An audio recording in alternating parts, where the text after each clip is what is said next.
quick, want to talk about VJ Edgecombe. I feel like he's a top 5 pick in this draft. And my mock, which will be out by the time you hear this, I have him actually going to Charlotte based on need. 6'4", 180, played for the Bahamas internationally last year. I think the Hornets could use a defender of his caliber. His draft stock has been up and down this year, but I think it's finally back to where it was when the year started. Super athletic, super competitive, and another prospect I'm really high on. Yeah, he's someone that is, I mean, if they continue to try and keep this youth movement in the slam dunk contest, like, I mean, I know we had like Ja and Giannis and all these guys come out and be like, if you do it, I'll do it. But like, how many times have we seen that before? Like, circle VJ Edgecombe right now as somebody who will be in the NBA slam dunk contest next year if they keep the youth movement, because he is just that type of explosive athlete who does not care who's between him and the rim when he's trying to finish.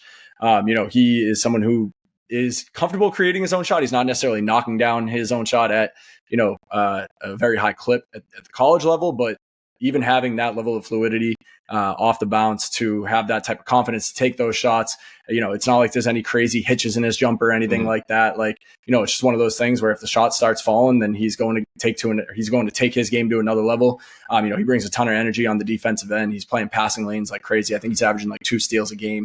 Just an impact player, and he's an electrifying player. He's someone that it feels like when he's really, really hot, he's really, really dangerous. And, Baylor is, like we keep saying, like they could be in that second round matchup against Duke. And that's the type of player where you just cannot afford to let him get hot, because then he can kind of take over a game. But, like you said, up and down draft stock, I think, the inconsistent jumper has a lot to do with that. But, at the floor, he is an energetic defender, an extremely gifted athlete who is, like you said, pretty much a certified top 10 pick.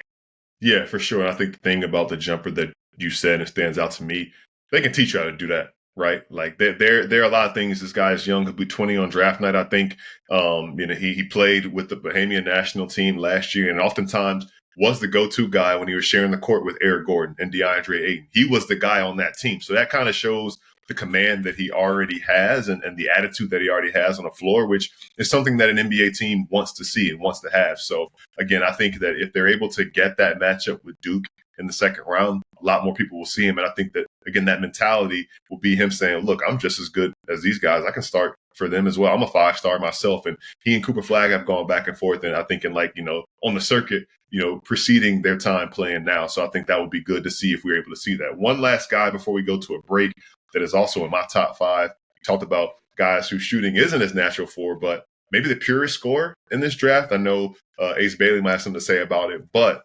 Texas's Trey Johnson led the SEC in scoring as a freshman.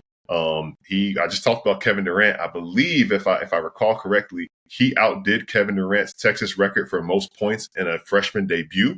So that's pretty good company to be in for this young man. And I think that his scoring is so good that it will be looked at as a skill that translates immediately to the next level.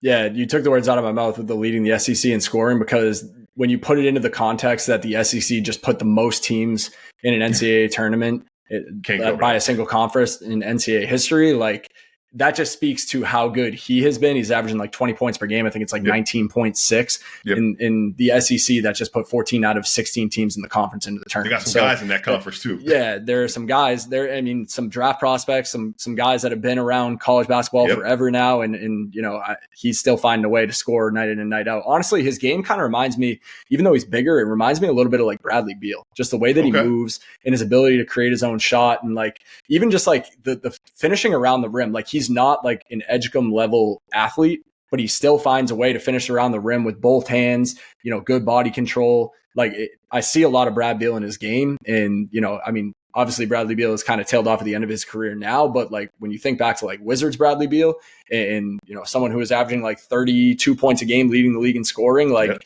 that's a green light for teams at the top of the draft who need that type of scoring. And there are plenty of teams at the top of the draft who could use a scorer like that. But yeah, Trey Johnson, fearless scorer. He's the type of player who I think is so explosive and so gifted that like we've seen teams in this first 4 win that first game and go on a little bit of a run. And I don't see why Texas can't be one of those teams. I know Xavier is really talented, but like if Trey Johnson can get hot, I could see him kind of rolling Texas into the tournament and maybe getting them, a lot further than anybody would have guessed for a team that's in the first 4.